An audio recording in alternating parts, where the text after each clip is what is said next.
అందరికీ నమస్కారం. వాజీ వార్తలకు స్వాగతం. ముందుగా ఈనాటి ముఖ్యాంశాలు. అమలుకు ఆమడ దూరంలో ఉచిత ఇసుక పథకం. గమ్యానికి చేరక పక్కదోవ పడుతుండటంతో వెల్లువెత్తుతున్న ఆరోపణలు.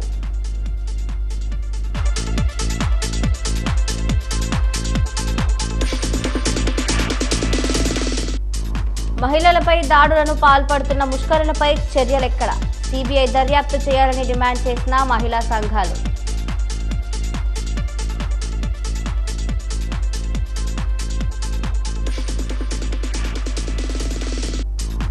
గంజాయి అక్రమ రవాణాలో పట్టుబడ్డ వ్యక్తికి రిమాండ్. గంజాయి కేసుల్లో కఠిన చర్యలు తప్పవని హెచ్చరించిన బొబ్బిలి డీఎస్పీ శ్రీనివాసరావు.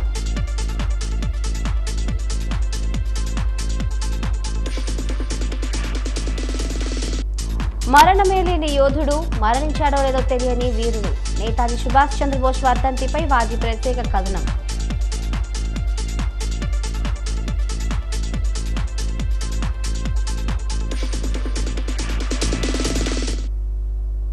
ఇప్పుడు పూర్తి వివరాలను పరిశీలిద్దాం.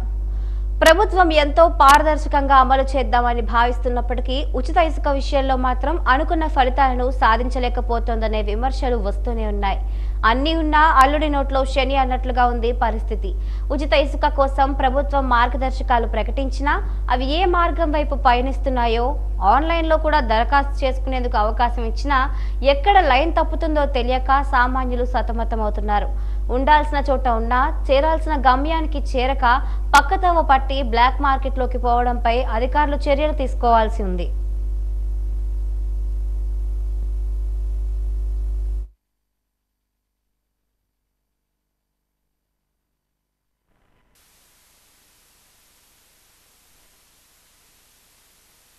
చంద్రబాబు నాయుడు గారు ఇసుకని ఫ్రీ చేసి ప్రజలకి పూర్తిగా నిర్మాణ రంగాన్ని అభివృద్ధి చేయాలని గొప్ప ఆలోచన చేశారు.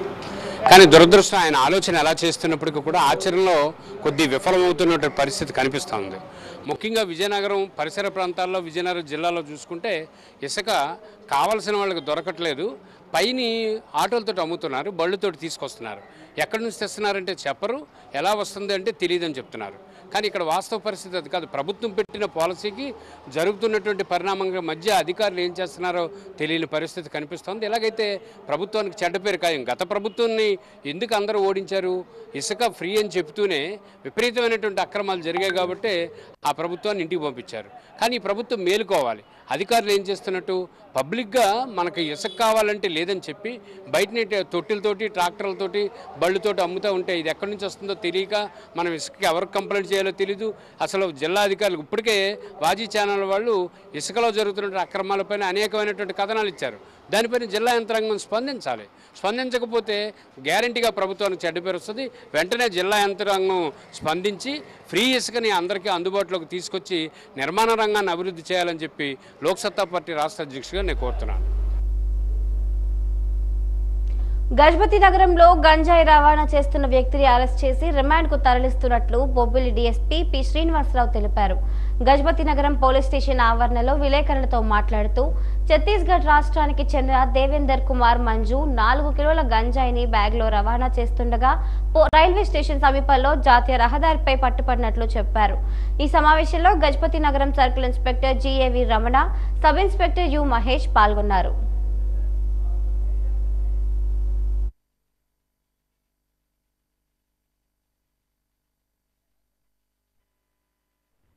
అంటే ఈయనకి ఇంకో నిక్ నేమ్ కూడా ఉందండి, కృష్ణ అరవింద్ ఈయన పేరు. ఈయన ఛత్తీస్గఢ్ బార్డర్లో ఉన్న విలేజ్ అనమాట, నిష్టిగూడ అన్న విలేజ్. అక్కడ ఉంటున్నాడు. అక్కడ ఉండి గోవాలోనేమో మ్యాషన్ దగ్గర, తాపీ మేస్టర్ దగ్గర ఈయన పనిచేస్తుంటాడు. అయితే ఈయన ఈ మధ్యకాలంలో మళ్ళీ వెనక్కి వచ్చేసాడు. ఈయన ఫైనాన్షియల్గా మళ్ళీ క్రైసిస్లో ఉన్నాడన్న విషయంతో అక్కడ వాళ్ళ సూపర్వైజర్ ఎవరైతే ఉన్నారో సూపర్వైజర్కి ఫోన్ చేసి నేను మళ్ళీ అక్కడ గోవాకి పనికి వచ్చేస్తాను, నాకు పని కల్పించండి అని చెప్పడం జరిగింది.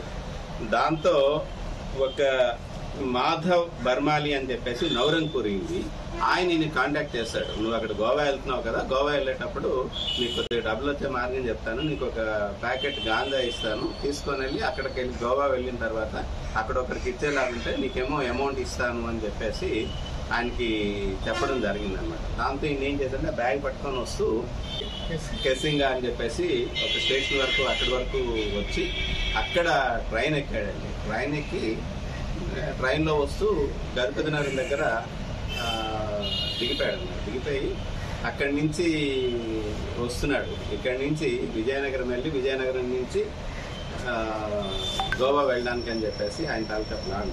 అయితే ఎస్ఐ గారు వాళ్ళు వెహికల్ చెకింగ్ చేయడంతో అక్కడ దొరికారు. అది సీజ్ చేశామండి. ఈరోజు కోర్టులో ప్రొడ్యూస్ చేస్తున్నాము దాన్ని.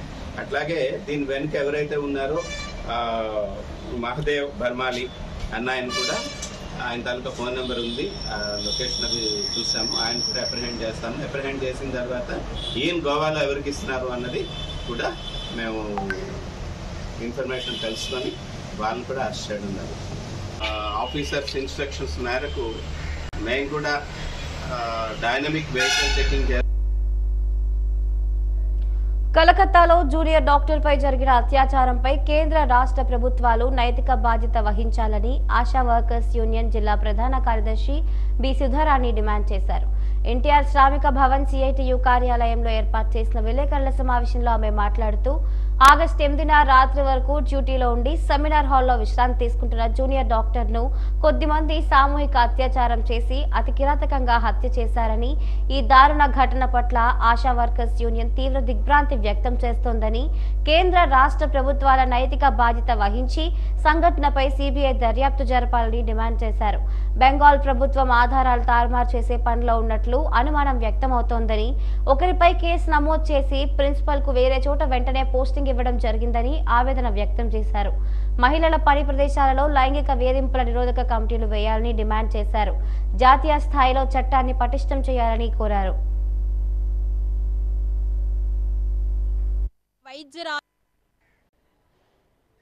ఆగస్టు 15 ముందు 3 రోజుల ముందు కలకత్తాలో ఒక వైద్యురాలు మీద అత్యాచారం చేసి హత్య చేశారు. ఇది చాలా దారుణం.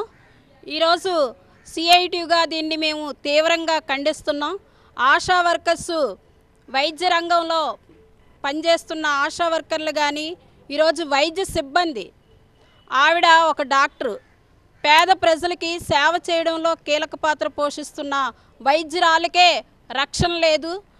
ఈరోజు అక్కడ ముఖ్యమంత్రి గారు దీని మీద తగిన చర్యలు తీసుకోవాలని నిన్నను మొన్నను ఈ మధ్యకాలంలో ప్రపంచమంతా కూడా నిరసన కార్యక్రమాలు చేస్తుంటే ఈరోజు అక్కడ మమతా బెనర్జీ గారు ఆధారాల్ని తారుమారు చేసే పనిలో ఉన్నారు తప్ప నిజాయితీగా చిత్తశుద్ధితో ఆ అమ్మాయికి అన్యాయం జరుగుతుంది, ఆ అమ్మాయి మీద ఇంత దారుణంగా ఒక 10 మంది మృగాలు ఆ అమ్మాయిని పాడు చేసి చంపేస్తుంటే దాన్ని ఈరోజు ఆ రాష్ట్ర ప్రభుత్వం సరిగా పట్టించుకోకపోగా నిరసన చేస్తున్న ప్రజల్ని, నిరసనకారుల్ని పక్కదోవ పట్టించే పనిలో మమతా బెనర్జీ గారు ఉన్నారు. ఆవిడ కూడా నిరసనలు చేస్తున్నారు. ఎవరు దీనికి న్యాయం చేస్తారని మేము అడుగుతున్నాం. ఈ రోజులు 10 రోజులు అవుతుంటే దీనికోసం మాట్లాడుకున్న ఈరోజు ప్రధానమంత్రి గారు ఉన్నారు. కాబట్టి మహిళలకి పని ప్రదేశాల్లో రక్షణ కల్పించాలి, మనుషులకి శిక్ష పడేలాగా కఠిన చర్యలు తీసుకోవాలి. ఇంకొకరు ఒక మహిళ మీద చెయ్యడానికి భయపడే విధంగా ఉండాలి, కఠిన శిక్షలు ఉండాలనేది మేము డిమాండ్ చేస్తున్నాం. కలకత్తా మెడికల్ కాలేజీ విద్యార్థిని డ్యూటీలో ఉండగా సామూహికంగా అత్యాచారం చేసి అతి క్రూరంగా చంపిన దుర్ఘటనకు నిరసనగా విజయనగరంలో జన విజ్ఞాన వేదిక సమతా కమిటీ ఆధ్వర్యంలో రౌండ్ టేబుల్ సమావేశం నిర్వహించారు. సమతా రాష్ట్ర కన్వీనర్ చి నిర్మల అధ్యక్షతన రౌండ్ టేబుల్ సమావేశం నిర్వహించారు. ఈ సందర్భంగా ప్రముఖ వైద్యులు డాక్టర్ సన్యాసమ్మ మాట్లాడుతూ కలకత్తాలో మహిళా డాక్టర్పై సామూహిక అత్యాచారం, హత్య ఘటనను తీవ్రంగా ఖండిస్తున్నామన్నారు. న్యాయం జరిగే వరకు పోరాడతామని, దీంతో పాటు దేశంలో వివిధ సందర్భాల్లో డాక్టర్లపై దాడులు చేసిన సంఘటనలు ఈ మధ్యకాలంలో రోజురోజుకి పెరుగుతున్నాయన్నారు. కావున డాక్టర్స్ పై భౌతిక దాడుల నివారణకు చట్టం తేవాలని డిమాండ్ చేశారు.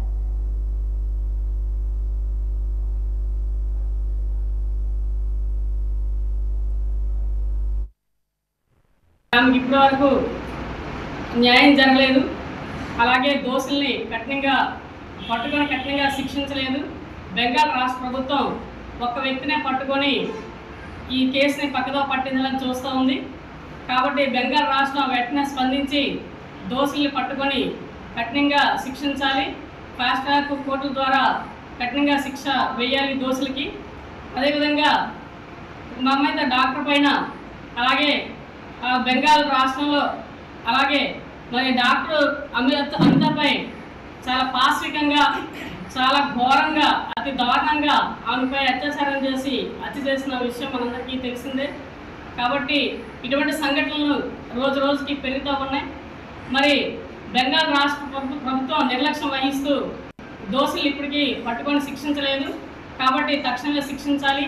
అదేవిధంగా ఇటువంటి దారుణాలు జరుగుతున్నటువంటి కారణాలు చాలా మన దేశంలో రాష్ట్రంలో జరుగుతూ ఉన్నాయి.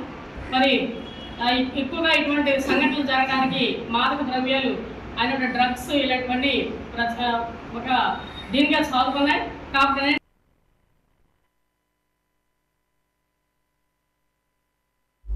ప్రతి సంవత్సరం శ్రావణ మాసంలో వచ్చే పౌర్ణమిని శ్రావణ పౌర్ణమి, జంధ్యాల పౌర్ణమి, రాఖీ పౌర్ణమి అని పిలుస్తారు.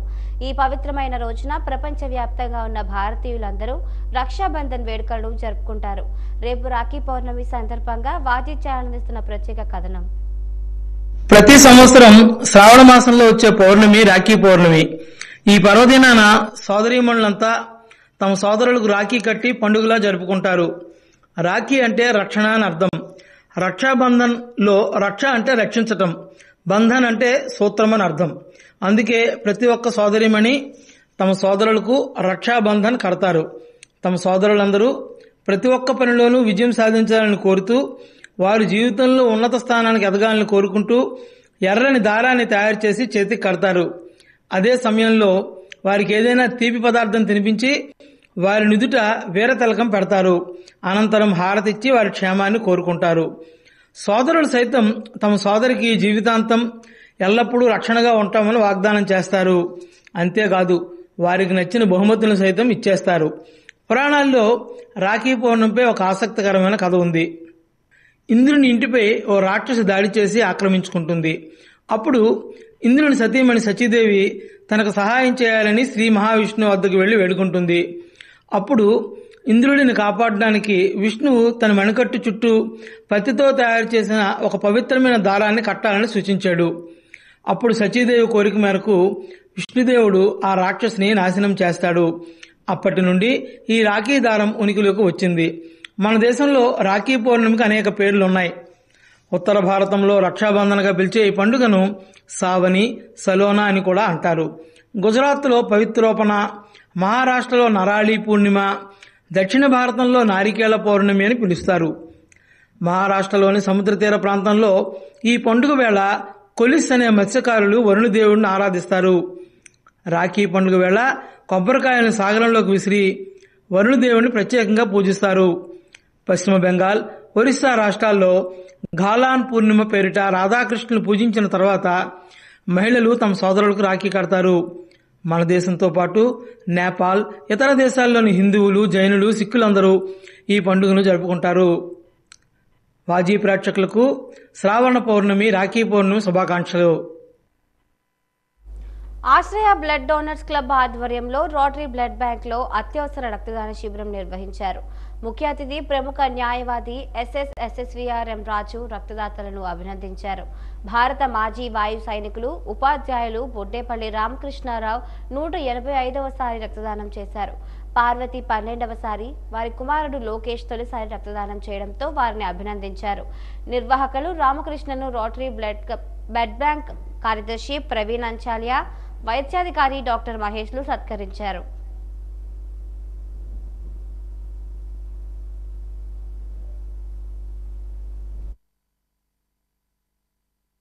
నిల్వల కొరత అనేది ఉన్నందున మిత్రులు ప్రవీణ్ గారు ఫోన్ చేసి రక్తదాన శిబిరం ఒకటి ఏర్పాటు చేయమని అభ్యర్థించగా ఈరోజు ఈ అత్యవసర రక్తదాన శిబిరాన్ని రోటరీ బ్లడ్ బ్యాంక్లో ఏర్పాటు చేయడం జరిగింది.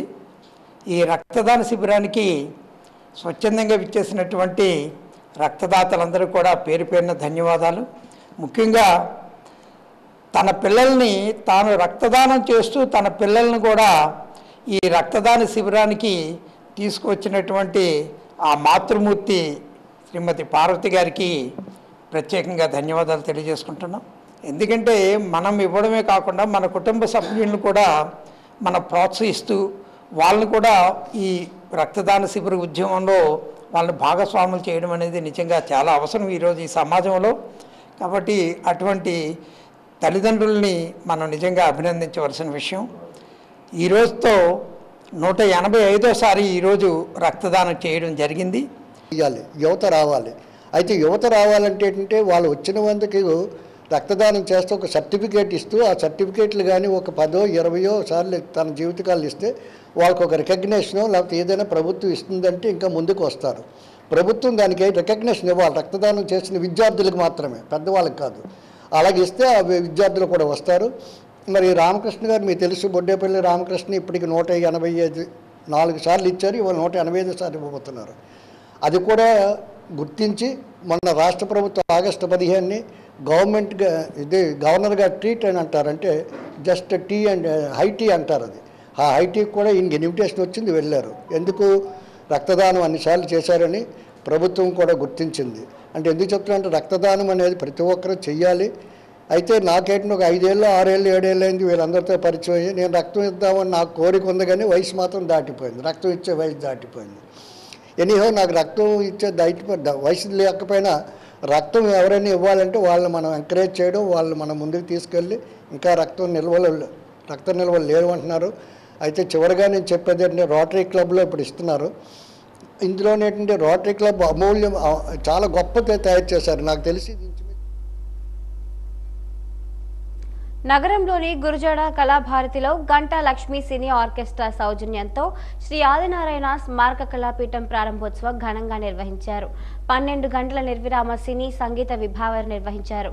ఈ కార్యక్రమంలో గంటా లక్ష్మితో పాటు ఉషారాణి, నిర్మల, కామేశ్వరి, రాధ, వేగన, తిరుపతిరావు, మహేష్, నాగపుష్ణం తదితరులు తమ గానంతో ప్రేక్షకులను అలరించారు.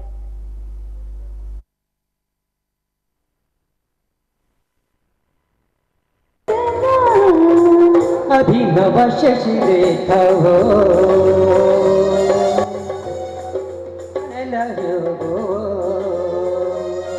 ఆ తొలి చూపు కిరణాల నెలవంక నీవో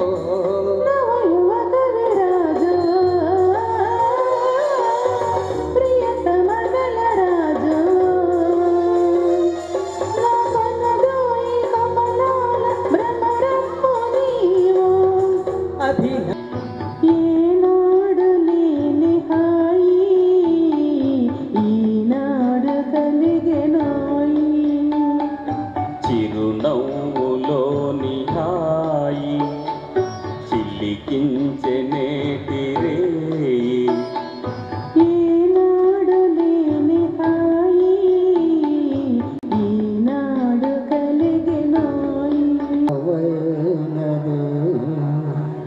బ్రతుకు కన్నీటి ధారలలోనే కలిగే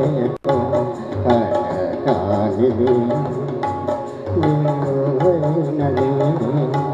బ్రతుకు కన్నీటి ధారలలోనే బలి చేయకు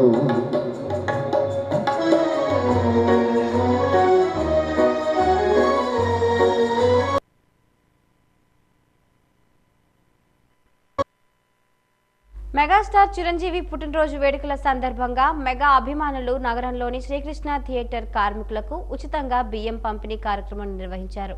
ఈ సందర్భంగా మెగా అభిమాని రామ్కి మాట్లాడుతూ మెగాస్టార్ చిరంజీవి మరిన్ని పుట్టినరోజులు జరుపుకోవాలని ఆకాంక్షించారు. ఈ నెల 22వ తేదీన చిరంజీవికి జన్మదిన వేడుకలను ఘనంగా నిర్వహించనున్నట్లు చెప్పారు.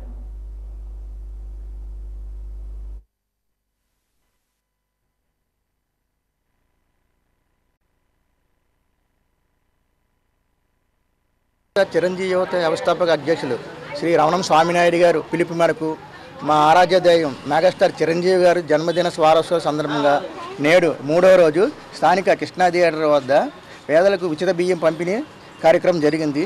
ఏ కార్యక్రమం చేసినా మెగాస్టార్ చిరంజీవి గారి ఆశయాలు అనుగుణంగా చేస్తూ ముందుకు సాగుతున్నామని చేస్తూ ఇంకా వేరే సేవా కార్యక్రమం చేస్తూ వెళ్తామని చెప్తున్నా. జై చిరంజీవి, జై జై చిరంజీవి. జిల్లా మెగా ఫ్యామిలీ సేవా సంఘ అధ్యక్షులైనటువంటి మన రాంకీ గారు ఈవేళ పేదలకు బియ్యం పంపిణీ కార్యక్రమం చేశారు. అలాగే థియేటర్లో పనిచేస్తున్న కార్మికులకు కూడా బియ్యం పంపిణీ చేయడం జరిగింది. ఇలాంటి సేవా కార్యక్రమాలు మెగా ఫ్యామిలీ అభిమానులకే సొంతం అని చెప్పేసి మేము గర్వంగా చెప్తున్నాం. అలాగే చిరంజీవి గారిని, పవన్ కళ్యాణ్ గారిని ఆదర్శంగా తీసుకొని ఇలాంటి పుట్టినరోజులను పురస్కరించుకొని అంగులు ఆర్భాటాలకు వేస్ట్గా కేకులు కానీ దీని ఒక దుర్వినియోగం డబ్బులు పరచకుండా ఇలాంటి సేవా కార్యక్రమాల్లోకి ఒక మెగా ఫ్యామిలీ పెడుతుందనేది గర్వంగా మేము చెప్పుకోగలం. ఇలాంటి కార్యక్రమాలు చేస్తున్న రాంకీ గారికి జిల్లా చిరంజీవి తరపున, మెగా ఫ్యామిలీ అందరి తరపున మేము శుభాకాంక్షలు తెలియజేస్తున్నాం. జై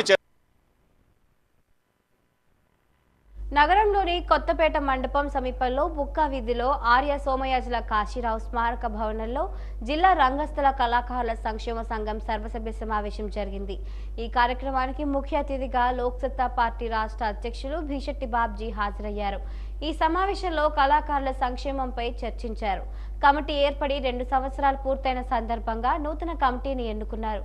భవిష్యత్ కార్యాచరణపై చర్చించారు. ఈ కార్యక్రమంలో ధవల సర్వేశ్వరరావు తదితరులు పాల్గొన్నారు.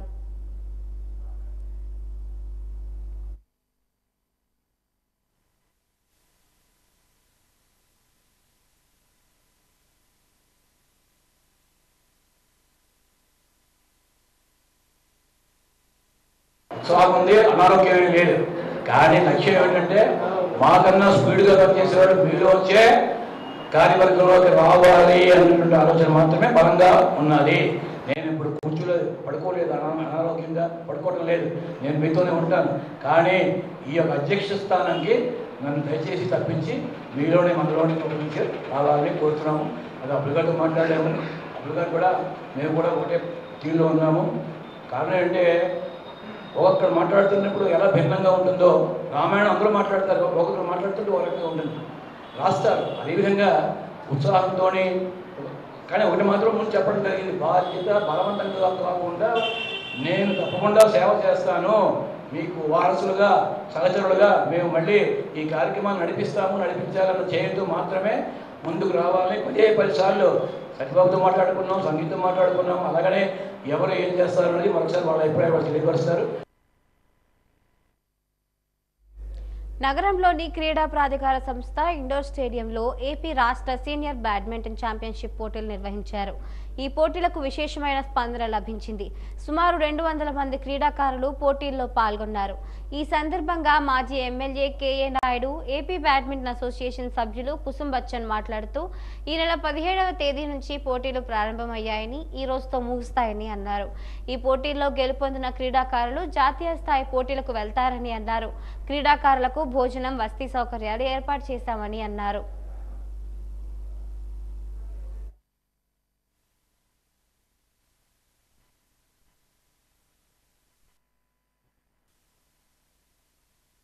స్టేట్ సెలక్షన్ పెట్టడానికి ఒక ఆపర్చునిటీ వచ్చింది. ఆ ఆపర్చునిటీ వీడీబీఏ సభ్యులు, పెద్దలు అందరూ కూడా కలిసి ఒక సిస్టమేటిక్గా ఆర్గనైజ్ చేసుకుంటూ వచ్చారు. మొన్నైతే క్వాలిఫైయింగ్ డే రోజున సుమారు 150 మంది నుంచి 170 వరకు పిల్లలు వచ్చి ఆడారు. ఈ రోజున ఫ్రీ క్వార్టర్స్ వరకు చేరుకున్నాం. ఈరోజు 120 మంది వరకు ఆడతారు. రేపు ఫైనల్స్ 300 మంది వరకు ప్లేయర్స్ ఆడతారు. ఈ వచ్చిన ప్లేయర్స్లో నేషనల్లో మెడల్స్ తీసుకున్న వాళ్ళు ఉన్నారు, ఇంటర్నేషనల్ ఆడిన ప్లేయర్స్ ఉన్నారు. విజయనగరానికి బ్యాడ్మింటన్కి ఒక ప్రత్యేకమైన గుర్తింపు తీసుకురావడానికి మా వంతు ప్రయత్నం చేస్తూ ఉన్నాం. ఈ ఈవెంట్ని చక్కగా ఆర్గనైజ్ చేసినందుకు రేపు కూడా ఒక సిస్టమేటిక్ పద్ధతిగా మా వాళ్ళందరూ ఆర్గనైజ్ చేసేస్తే వచ్చే ఏడాదికి నేషనల్ మీట్ కూడా సెలక్షన్స్ మీట్ కూడా విజయనగరంలో చేయడానికి ఒక ప్రయత్నం చేస్తూ ఉన్నాం. మెయిన్ టోర్నమెంట్కి అర్హత సంపాదించారు. ఆ విధంగా చూసుకుంటే మెన్ సింగిల్స్లో 48 టీములు, మెన్ డబుల్స్లో 24 టీములు, ఉమెన్ సింగిల్స్లో 40 టీములు, ఉమెన్ డబుల్స్లో 17 టీములు 17వ తారీఖు నుంచి 19వ తారీఖు వరకు తలపడుతున్నాయి. ఈ క్రీడాకారుల్లో మహిళల్లోనూ పురుషుల్లోనూ కూడా జాతీయ అంతర్జాతీయ స్థాయి క్రీడాకారులు సుమారుగా ఒక 10 మంది పార్టిసిపేట్ చేయడం మా యొక్క విజయనగరం యొక్క బ్యాడ్మింటన్ యొక్క అసోసియేషన్ యొక్క అదృష్టంగా భావించుకుంటున్నాం. మరి ఈ కార్యక్రమానికి టోటల్గాను మా గౌరవనీయులు డాక్టర్ కేఏ నాయుడు గారి అధ్యక్షతన విజయనగరం డిస్ట్రిక్ట్ బ్యాడ్మింటన్ అసోసియేషను మరి మా యొక్క చిరంజీవి నున్నా సురేష్ కార్యదర్శిగా మేము నడుపుతున్నాం. చక్కగా మంచి కార్యక్రమం ముందుకు వెళుతుంది. ఈ కార్యక్రమంలో మేము భోజన సదుపాయాలు అదేవిధంగా వచ్చినటువంటి 13 జిల్లాల క్రీడాకారులకు కూడా వసతి సదుపాయాలు ఏర్పాటు చేయడం జరిగింది. ఇదంతా కూడా చాలా డాక్టర్ కేఏ నాయుడు గారి ఆధ్వర్యంలో చక్కగా మంచిగా జరుగుతున్నాయి. ఈ క్రీడాకారుల్లో ఎవరైతే 19వ తారీఖుకి ఎంపికై బహుమతులు సాధించినటువంటి వ్యక్తుల్లో ఎంపికైనటువంటి క్రీడాకారులు రాజమండ్రిలో సెప్టెంబర్ 8వ తారీఖున జరగబోయింటే all India south zone championship senior ఛాంపియన్షిప్కి పార్టిసిపేట్ చేస్తారు. మరణమే లేని యోధుడు, మరణించాడో లేదో తెలియని వీరుడు సుభాష్ చంద్రబోస్. ఎవరికి తల వంచని నైజం, స్వాతంత్ర్య ఉద్యమంలో ప్రదర్శించిన కమ్యూనిజం, త్రికరణ శుద్ధిగా సాయుధ పోరాటంతో జాతిని జాగృతం చేసిన మహనీయుడు ఆజాద్ హింద్ ఫౌజ్ దళపతి నేతాజీ. ఐపీఎస్ పూర్తి చేసి స్వాతంత్ర సమరంలో పాల్గొన్న నేతాజీ వర్ధంతి సందర్భంగా వాజీ ప్రత్యేక కథనం. జాతీయ సేన నిర్మాత సుభాష్ చంద్రబోస్ 1897వ సంవత్సరం జనవరి 23వ తేదీన బెంగాలీ కుటుంబంలో జన్మించారు. కేంబ్రిడ్జ్లో 1920వ సంవత్సరంలో ఐపీఎస్ పూర్తి చేశారు. 1921లో ప్రిన్స్ ఆఫ్ వేల్ వచ్చినప్పుడు చేసిన ఆందోళనకు జైలు పాలయ్యారు. 1924లో మున్సిపల్ కార్పొరేషన్ ఆఫ్ కలకత్తాకు బోస్ ప్రధాన కార్యనిర్వహణాధికారిగా ఎన్నికయ్యారు. కొన్నాళ్ళు అలీపూర్ జైలులోనూ తర్వాత భారతదేశంలోని మాండలే రేవు జైలులోనూ జైలు శిక్ష అనుభవించారు. 1930 ఆగస్టు 22వ తేదీన బోస్ కలకత్తా పురపాలక సంఘానికి అధ్యక్షునిగా ఎన్నికయ్యారు. 1931 జనవరి 26వ తేదీన కలకత్తాలోని భారత జాతీయ జెండాను ఎగరవేసినందుకు 6 నెలల కఠిన కారాగార శిక్ష విధించారు. రవీంద్రుని విశ్వభారతిని 1939 జనవరి 23వ తేదీన బోస్ సందర్శించారు. 1934లో ఇటలీ నియంత ముసోలినీని బోస్ కలుసుకున్నారు. 1936లో బోసు బెర్లిన్ వెళ్లారు. తిరిగి స్వదేశానికి చేరుకోగానే ఇంగ్లీషు వారు మరోసారి అరెస్టు చేసి బొంబాయి జైలులో పెట్టి కొన్నాళ్ల తర్వాత ఎర్రవాడ జైలుకు తరలించారు. అనారోగ్య కారణాల వలన బోసును 1936 డిసెంబర్ 17వ తేదీన కలకత్తాలోని మెడికల్ కాలేజీకి పంపారు. 1938 మార్చి 17వ తేదీన బోసును జైలు నుంచి విడుదల చేశారు. బోసు తన స్వీయ చరిత్ర ఎన్ ఇండియన్ ఫిలిగ్రిమ్ అనే పేరుతో రాశారు. 1941 డిసెంబర్లో ఇండియన్ నేషనల్ ఆర్మీని బోసు స్థాపించారు. దానినే ఆజాద్ హింద్ ఫౌజ్ అని అంటారు. 1945 ఆగస్టులో బోసు విమానంలో సింగపూర్ నుంచి జపాన్ వెళ్లే సందర్భంలో విమానం చెడిపోయి జరిగిన దుర్ఘటనలో బోసు మరణించారు. ఈ విషయంలో భిన్నమైన అభిప్రాయాలున్నాయి. మరికొందరు రచయితలు బోసు అజ్ఞాతంలోకి వెళ్లిపోయారని కూడా అంటారు. ఏది ఏమైనా భారతదేశం గర్వించదగ్గ నాయకులు బోస్. 1992 జనవరి 23వ తేదీన భారతరత్న అవార్డును బోస్కు ప్రకటించిన ఈ విషయంపై ఆయన కుటుంబ సభ్యులు తిరస్కరించడంతో 1997 ఆగస్టు 4వ తేదీన సుప్రీంకోర్టు ఆయనకు ప్రకటించిన భారతరత్న అవార్డును రద్దు చేయవలసిందిగా ఉత్తర్వులు జారీ చేసింది.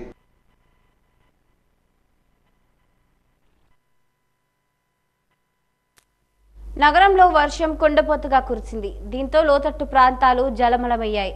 రహదారులపై వర్షం నీరు పొంగి పొర్లింది. ఉదయం ఎండ తీవ్రత ఎక్కువగా ఉంది. సాయంత్రం వర్షం ఒకసారిగా కురవడంతో కాస్త ఉపశమనం కలిగింది.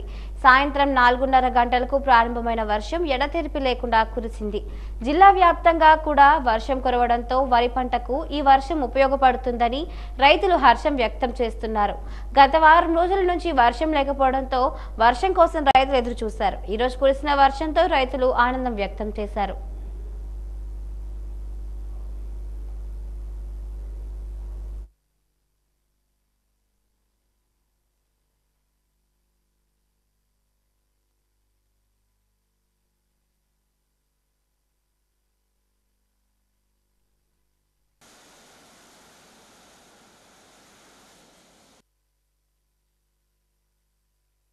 వాజీ వార్తలు ముగిసే ముందు ముఖ్యాంశాలు మరొకసారి.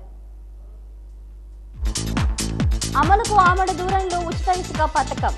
గమ్యానికి చేరక పక్కదోవ పడడంతో వెల్లువెత్తుతున్న ఆరోపణలు.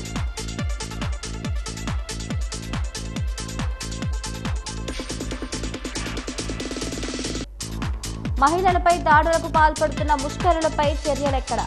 సిబిఐ దర్యాప్తు చేయాలని డిమాండ్ చేసిన మహిళా సంఘాలు.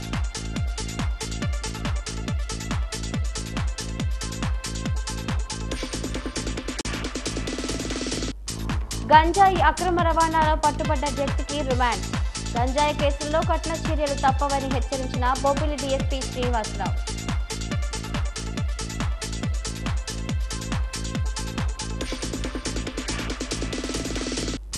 మరణమే లేని యోధుడు, మరణించాడో ఏదో తెలియని వీరుడు. నేతాజీ సుభాష్ చంద్రబోస్ వర్ధంతిపై వాజీ ప్రత్యేక కథనం.